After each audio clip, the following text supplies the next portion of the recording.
Subscribe channel Truth.id dan aktifkan lonceng notifikasi untuk mendapatkan informasi seputar live streaming dan video khotbah terbaru. Posisi tombol subscribe berada di kanan atas channel kami dan jangan lupa nyalakan loncengnya.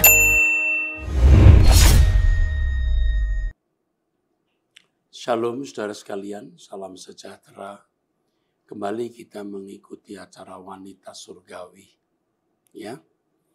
Sebelum kita mulai mendengarkan firman, baiklah kita berdoa. Bapa, taruh perkataanmu di mulut anakmu ini, agar hanya kebenaranmu yang kami dengar. Di dalam nama Yesus Kristus, Bapa, kami sambut kebenaranmu. Ya, Allah Bapa kami. Amin. Saudara, kita melihat kehidupan makin tidak menentu. Keadaan bisa berubah tanpa diduga dan dalam kecepatan yang makin tinggi. Kalau dulu perubahan zaman itu memerlukan waktu lama, bahkan bisa terprediksi. Tapi sekarang tidak terprediksi. Banyak kejutan-kejutan ya, yang bisa terjadi atau berlangsung di dalam kehidupan ini. Dalam gelanggang politik, kita melihat orang-orang yang tadi tidak diperhitungkan menjadi pemimpin, bisa menjadi pemimpin. Orang-orang yang diperhitungkan akan menjadi orang besar, ternyata jatuh dan terhilang. Ya, harga-harga turun naik tidak terprediksi dan tentu juga tidak terkendali. Dunia bisa berubah setiap saat dengan kecepatan yang sangat tinggi. Menghadapi dunia seperti ini, saudara, orang bisa takut, gentar, khawatir, cemas. Nah, ini yang membuat seseorang tidak merasa bahagia. Merasa masih ada sesuatu yang membuat jiwanya tidak tenang. Terintimidasi dengan perasaan khawatir, takut. Jangan-jangan nanti terjadi ini. Jangan-jangan nanti bisa terjadi itu. Saudara, mari kita memperhatikan apa yang Tuhan ajarkan kepada kita. Yang Tuhan ajarkan kepada kita, kita menaruh percaya kita kepada Tuhan. Percaya kepada Tuhan bukan hanya berarti percaya kuasa Tuhan yang dapat meloloskan kita dari berbagai keadaan yang kita tidak ingin kita alami. Percaya kepada Tuhan bukan hanya percaya kepada kuasanya yang dapat menghindarkan kita dari berbagai hal yang tidak menyenangkan menurut kita. Tetapi percaya kepada Tuhan berarti percaya kepada pribadinya. Bahwa segala sesuatu yang Tuhan izinkan terjadi dalam hidup kita, itu sesuatu yang tidak akan mencelakai kita. Tidak akan melukai, tidak akan menyakiti. Apapun yang terjadi. Kepercayaan kepada pribadi Tuhan, saudara. Itu berarti kita tidak meragukan atas apa yang Allah izinkan terjadi di dalam hidup kita. Tentu kita harus percaya tidak ada sesuatu yang terjadi dalam hidup kita ini secara kebetulan. Tidak ada. Semua di dalam kontrol Tuhan. Semua di dalam monitoring Allah. Firman Tuhan mengatakan, pagar rumahmu ada di depan mataku. Artinya, jika ada orang jahat, jika ada binatang buas, jika ada malapetaka, jika ada mara bahaya, datang. Aku tahu. Jadi saudara-saudara, yang kita lakukan adalah menyerahkan hidup kita di dalam tangan Tuhan. Dengan mengatakan, Tuhan, aku serahkan hidupku di dalam tangan-Mu. Menyerahkan hidup di dalam tangan Tuhan bukan hanya berarti kita bisa tenang, ya, tidak akan ada masalah berat. Tuhan pasti memenuhi apa yang kita butuhkan. Menyerah kepada Tuhan berarti mengikuti rencananya. Mengikuti rencana Allah di dalam hidup kita. Seseorang jangan berharap memperoleh keadaan yang baik kalau tidak menyerahkan hidup kepada Tuhan dengan catatan menyerah kepada rencananya. Jadi kita menyerah bukan karena ketidakberdayaan. Bukan karena ketidakberdayaan. Supaya Tuhan menopang, melindungi. Bukan itu. Itu sudah pasti, saudara. Tuhan pasti mengontrol semua. Semua dalam kontrol dan monitoring Allah. Tetapi kita menyerah kepada kehendak Tuhan. Apa yang Allah kehendaki di dalam hidup ini? Apa yang Allah kehendaki dalam hidup ini? Ini sebenarnya yang Tuhan mau. Ya saudara. Yang Tuhan kehendaki di dalam hidup ini. Ini yang Tuhan kehendaki, saudara-saudaraku. Jadi, kita menyerah artinya, biar kehendak-Mu yang jadi di dalam hidupku, Tuhan. Itu, saudaraku. Dan saudara, firman Tuhan mengatakan bahwa Tuhan tahu rancangan-rancangan apa yang ada pada Tuhan tentang kita. Bukan rancangan kecelakaan, tetapi rancangan damai sejahtera. Dunia bisa berubah setiap saat, dunia bisa bergolak bagaimanapun, tetapi rancangan Allah pasti baik. Aku tahu rancangan-rancangan apa yang ada padaku mengenai kamu. Bukan rancangan kecelakaan, tetapi rancangan damai sejahtera, saudaraku. Bukan rancangan kecelakaan, tetapi rancangan damai sejahtera. Di sini memang dibutuhkan, saudara-saudaraku, keberanian, saudara. Keberanian untuk meyakini bahwa apa yang Dia lakukan atau apa yang Allah lakukan itu rancangan damai sejahtera, bukan rancangan kecelakaan. Jadi kita harus menyerah. Ini bukan hal sederhana. Kenyataannya sangat sedikit orang yang benar-benar menyerahkan hidup kepada Tuhan.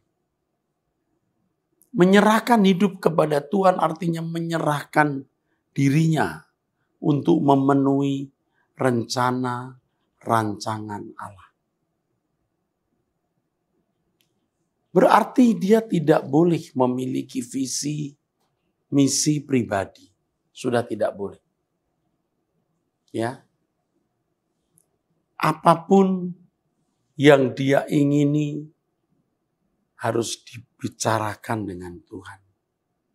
Apapun yang direncanakan harus didiskusikan dengan Tuhan.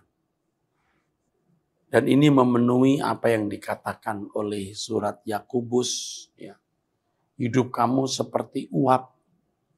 Jangan menyombongkan diri.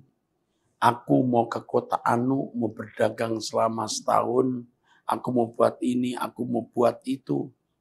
Itu kesombongan. Lalu apa yang kita harus lakukan? Segala sesuatu yang kita lakukan, tentu kita diskusikan dengan Tuhan, kita dialogkan dengan Tuhan. Dan kalau kita lakukan, prinsipnya adalah jika Tuhan menghendaki. Saudara, tentu sebagai manusia seperti saudara, saya sudah belajar. Saya sudah mengalami jatuh bangun, keadaan malu, keadaan rugi. Karena tidak mendiskusikan apa yang saya mau lakukan ini dengan Tuhan. Saya pertimbangkan dengan pikiran saya sendiri. Saya berhitung, ya, pasti nanti baik. Aku akan mendapat keuntungan begini, aku mau senang, tapi ternyata gagal, rugi, malu, saudara. Ya, saya doakan tentu, berkati ya Tuhan hal ini. Kadang-kadang dengan janji, kalau ini sukses Tuhan, aku mau buat ini untuk pekerjaan-Mu. Tapi sebenarnya semua dibungkus dan didorong oleh nafsu ambisi pribadi. Rugi, malu, ya, benar-benar saudara, kacau. Mengapa bisa begitu? Karena tidak mendiskusikannya. Tidak mendiskusikannya dengan Tuhan. Tidak membicarakan. Tidak didasarkan pada pernyataan jika Tuhan menghendaki. Kita tidak peduli Tuhan menghendaki atau tidak, ini baik. Kita paksa Tuhan untuk memberkati. Dan anugerah Tuhan tidak menurutinya. Dan bersyukur setelah berjalan melalui beberapa waktu, baru kita sadar, saudara. Wah, betapa beruntungnya kita tidak melakukan hal tersebut atau tidak meneruskan hal tersebut. Karena hal itu berbahaya sekali.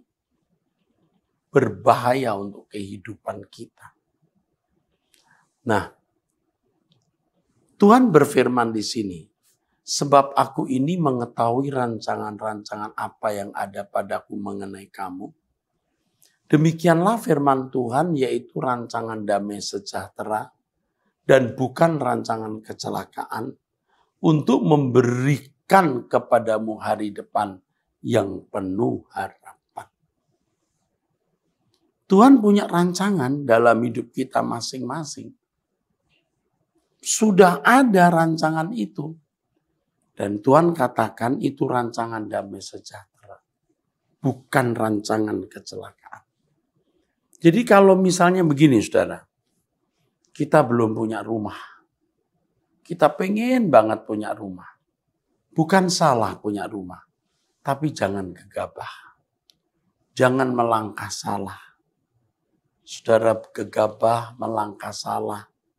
Rugi sekali. Sangat merugi. Kalau Tuhan memandang bahwa sudah saatnya kita memiliki rumah, pasti Tuhan akan beri kok. Ya. Jadi kalau belum, ya tenang saja, ya tidak usah mesti harus maksa ya saudara-saudara. Atau hal yang lebih sering terjadi mengenai jodoh atau teman hidup. Kalau sudah memiliki usia bagi wanita di atas 30 tahun, wah rasanya sudah dalam kondisi krisis. Ya lewat usia 25 tahun saja orang sudah mulai terganggu. Ya, apalagi usia 30 tahun ya bagi wanita. Terganggu ya. Aku malang sekali ya tidak punya jodoh atau belum punya jodoh. Tahukah saudara bahwa Tuhan punya rancangan? Pria mana atau wanita mana ya yang pantas menjadi pendamping. Yang pantas mendampingimu. Jadi jangan buru-buru. Kalau belum, diam.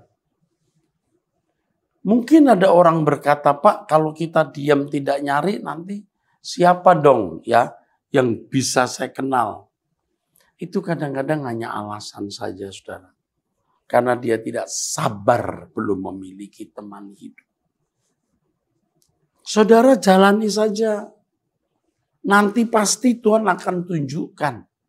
Kalau belum, ya berarti belum, saudara. Jangan maksa harus setahun ini atau 2 tahun ini. Loh, saudara siapa? Saudara adalah milik Tuhan. Tuhan pasti tahu apa yang kita butuhkan. Tuhan berfirman ya di dalam Injilnya.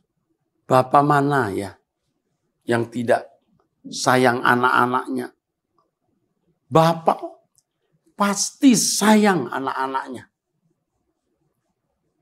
Ya, kalau bapak yang jahat di dunia ini ya bisa memberikan apa yang baik untuk anaknya. Apalagi Bapa di surga. Dia pasti memberikan Roh Kudus atau memberi apa yang baik untuk anaknya. Jadi kalau Tuhan belum memberi, saudara jangan pikir Tuhan itu lupa, lalai, suka-suka sendiri, lalu didesak terus. Oh, doa, puasa supaya dapat jodoh. Doa, puasa supaya dapat jodoh.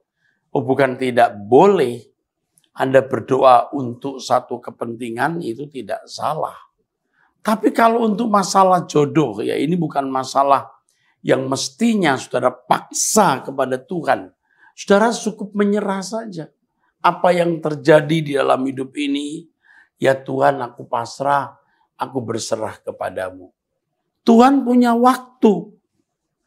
Tuhan tidak mungkin meleset saudaraku. Ya, nih sekarang nih banyak anak-anak muda terutama wanita yang merasa Tuhan itu membuat dirinya tidak menarik. Gara-gara Tuhan maka dirinya tidak laku. Tuhan disalahkan. Memang tidak langsung marah-marahi Tuhan atau ngomeli Tuhan. Tetapi di kedalaman hati sebenarnya ada kemarahan. Ada kemarahan. Kenapa engkau membuat aku sampai saat ini belum dapat jodoh? Ya. Atau ibu-ibu yang anaknya nakal, cacat, pengguna narkoba misalnya. Ya. Saudara sudah berdoa tapi anak tidak kelihatan baik. Wah, saudara ini bisa membuat marah. Aku sudah mencari engkau Tuhan, aku sudah jadi Kristen, aku sudah ke gereja. Tapi engkau tidak membuat aku melihat kemuliaan-Mu. Yang ada aku masih bujang, aku masih lajang, aku tidak punya pacar. Sementara teman-temanku, waduh, bukan hanya pacaran, udah punya anak. Tuhan, lihatlah Tuhan. Teman-temanku tuh loh, tidak secantik aku. Bisa laku laris manis. Kok saya bisa begini Tuhan?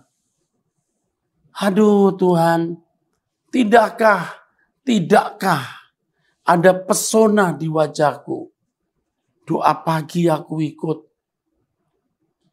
Doa puasa aku ikut. Yang 5 hari ikut, yang 2 minggu ikut, 40 hari ikut.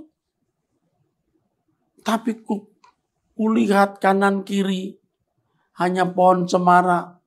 Aduh Tuhan, bagaimana aku ini? Anda marah? Jangan. Jangan pakai pikiran nalar manusia. Kalau seandainya Anda punya perjalanan hidup ya, bisa ditulis ya saudara. Bisa ditulis gitu. Bisa ditulis gitu. Saudara, ternyata pernikahan yang tidak tepat waktu, artinya saudara memiliki waktu sendiri, wah, saudara sesali. Ini usiaku 30 tahun. Pokoknya kalau tahun depan aku belum nikah, wah, celaka itu. Kenapa mesti harus tahun depan? Akhirnya tahun depan sembarangan cari jodoh. Sudah dapat pasangan, menikah, punya anak. Wah, ternyata pria yang kamu pandang akan memberi kebahagiaanmu, membuat kewanitaanmu berbunga seindah-indahnya. Sebaliknya, jahat, menjajah, tidak setia, dan lain sebagainya. Saudara akan menyesal. Ya. Ada orang-orang juga ya saudara. Kerja baik-baik, gaji ya tidak banyak, tapi untuk hidup cukup. Ya, untuk angsuran rumah bisa, rumah kecil ya. Tapi melihat orang lain, rumahnya lebih besar, mobilnya lebih bagus, karena dia berani bisnis. Lalu saudara minta, ya pensiun dini, uang minta. Setelah itu dagang, bukan bidangmu, kamu tidak kuasai bidang itu, segala keadaan bisa terjadi. Akhirnya habis uang. Habis. Ya, baru bingung dan menyesal. Saudara, fakta-fakta ini benar-benar terjadi, saudara. Anda tidak mendiskusikannya dengan Tuhan. Saya sudah mendengar beberapa kali usaha yang dibangun dengan mimpi jatuh habis-habisan karena COVID. Waktu sebelum COVID itu tidak menduga kalau COVID ya berdampak begitu hebat. Dia sudah investasi besar dengan mimpi-mimpi dan perhitungan yang mantap, tanya sana, tanya sini, pakai konsultan, apapun dia lakukan demi kemajuan bisnisnya. Saudara, apa yang terjadi, saudara? Aduh, COVID. Makanya saudara dengar banyak orang jatuh miskin gara-gara COVID. Terutama mereka yang berani berhenti bekerja, malah mau bisnis sendiri. Tidak mempercakapkan dengan Tuhan. Tidak mendiskusikannya dengan Tuhan. Apa yang terjadi? Itu dia saudara. Habis dia saudara. Habis. Semua kejadian bisa terjadi. Artinya banyak hal bisa terjadi di luar prediksi, di luar perhitungan, di luar kita punya hitungan, saudara. Tapi yang kita lakukan sekarang adalah menyerah kepada Tuhan. Aku belum menikah, Tuhan. Tapi aku tidak minta Engkau memberi aku jodoh. Tahun ini tidak, tahun depan tidak. Terserah. Apakah kemudian saudara pasti tidak punya jodoh? Tidak. Belum tentu. Tuhan bisa mempertemukan jodoh yang sesuai kehendak Allah. Tapi perlu waktu. Saudara pengen punya bisnis, saudara tidak cukup dengan gaji yang ada. Lalu saudara berkata, Tuhan aku mau bisnis supaya mempersiapkan anak-anakku nanti punya biaya kalau lulus SMA mau kuliah. Tuhan tolong. Ya. Tapi saudara hanya minta diberkati tanpa tanya. Baiknya aku berhenti dari bekerja lalu dagang atau bagaimana Tuhan? Tanya. Jangan hanya berkati Tuhan. Tanya. Apalagi jodoh saudara. Wah, kadang-kadang orang berkata ini pasti dari Tuhan. Kok tahu? Iya Pak. Waktu arisan ketemu dia Pak. Saya pergi ke supermarket Pak, belanja. Ketemu dia lagi. 2 Pak. Lalu yang ketiga Pak, mobil saya diserempet orang. Ternyata dia lagi. Coba Pak, kalau kebetulan mana bisa begitu? Loh, ya bisa lah. Karena saya diserempet Pak, saya turun. Ternyata dia minta maaf. Dia berkata, tenang saya akan atur ya. Ini ada asuransinya kan? Oke. Sebelum asuransi nanti saya pinjemin mobil atau bagaimana gitu. Wah, ini berkat Tuhan. Tuhan memang kirim ini. Akhirnya saya nikah Pak. Ternyata saya istri ketiga Pak. Tuh bisa gitu kan. Jangan bilang ini pasti dari Tuhan. Jadi kalau 3 kali ketemu lalu saudara berkata, Tuhan aku 3 kali ketemu. Tapi aku tidak percaya sebelum kau bicara. Gitu dong. Lawak saudara berdoa Tuhan apakah benar dia. Kadang-kadang Tuhan seperti diam. Tuhan hanya mau kita ini tekun. Kalau tanya jangan sekali tanya lalu udah tanya 1 kali. Enggak. Tanya lagi. Nanti Tuhan pasti menjawabnya. Saudara, apapun yang terjadi, Tuhan pasti topang kita, saudara. Jadi sekarang Tuhan aku tidak punya keinginan. Aku memang ingin menikah. Tapi jangan gara-gara menikah aku hancur. Aku memang pengen punya rumah dan fasilitas lain. Dengan gaji ini aku tidak cukup. Tapi aku tidak akan melangkah apa-apa. Saya hanya mohon petunjuk dan pimpinanmu. Yang penting ku lewati dari hari ke hari. Aku bisa makan dengan keluargaku. Ya, rumah masih kontrak, tapi aku masih bisa tinggal di bawah 1 atap. Kenapa? Kenapa? Saudara merasa kurang dengan keadaan itu. Nggak usah. Nggak usah merasa kurang. Lewati saja. Tuhan pasti menolong kita, saudara. Dan Tuhan mempunyai rancangan yang indah di dalam hidup kita. Jadi kalau kita berkata, aku berserah kepadamu, bukan jadi pasif. Aku berserah. Berarti aku harus berusaha mengerti apa rencanamu yang harus kupenuhi atau kulakukan. Jadi kalau orang berkata aku berserah kepadamu Tuhan hanya karena putus asa, karena tidak mencapai atau tidak memperoleh apa yang diingini, karena merasa gagal dan perlu pertolongan Tuhan, aku berserah Tuhan. Berserah itu di situ mau memperdaya Tuhan. Oh enggak boleh lah, enggak bisa begitu saudaraku. Berserah itu artinya menuruti apa yang Tuhan kehendaki, ya. menuruti apa yang Allah kehendaki. Dan kalau saudara berani berserah dengan benar seperti itu, dunia bergolak, berubah setiap saat dengan kecepatan tinggi, nggak peduli, nggak masalah. Yang penting Anda dalam track rencana Allah.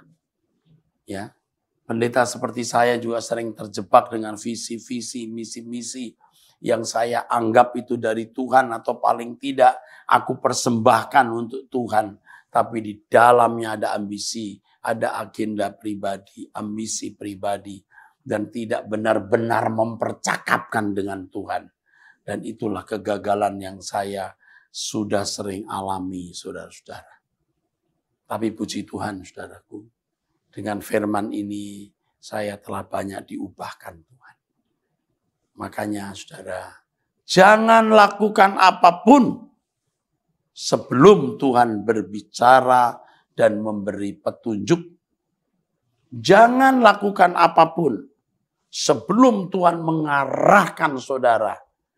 Dan saudara melakukan apa yang Tuhan kehendaki untuk dilakukan atau harus kita lakukan. Ya, saya kira ini pesan Tuhan untuk saudara. Pasrah saja, biar Tuhan yang mengatur hidupmu. Hari esok kita tidak tahu, tapi pasrah saja. Aku serahkan hidupku dalam tanganmu dan Tuhan akan mengajar saudara. Jangan lambat, jangan lupa. Ingat, tiap hari doa jam 5 waktu Indonesia Barat. Di situ saudara akan mendengar suara Tuhan. Ya, mari kita berdoa. Bapa memberkati firman yang telah kami terima. Ingatkan saya juga Tuhan. Agar apa yang kami dengar memberkati hidup kami bagi pekerjaan-Mu. Pimpin kami Bapa di surga. Dalam nama Tuhan Yesus Kristus. Amin. Sampai jumpa di episode Wanita Surgawi mendatang. Tuhan memberkati.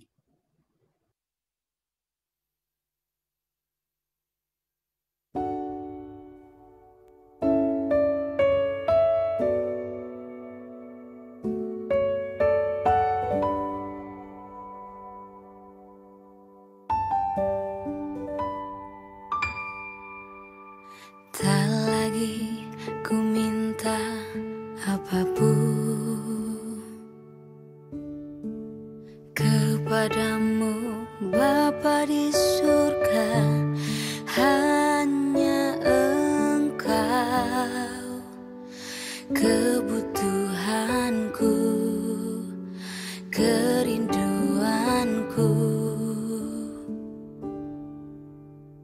Hanya satu saja ku minta,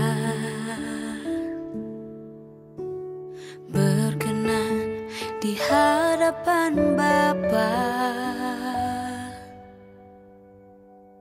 menyenangkan-Mu segala perkara.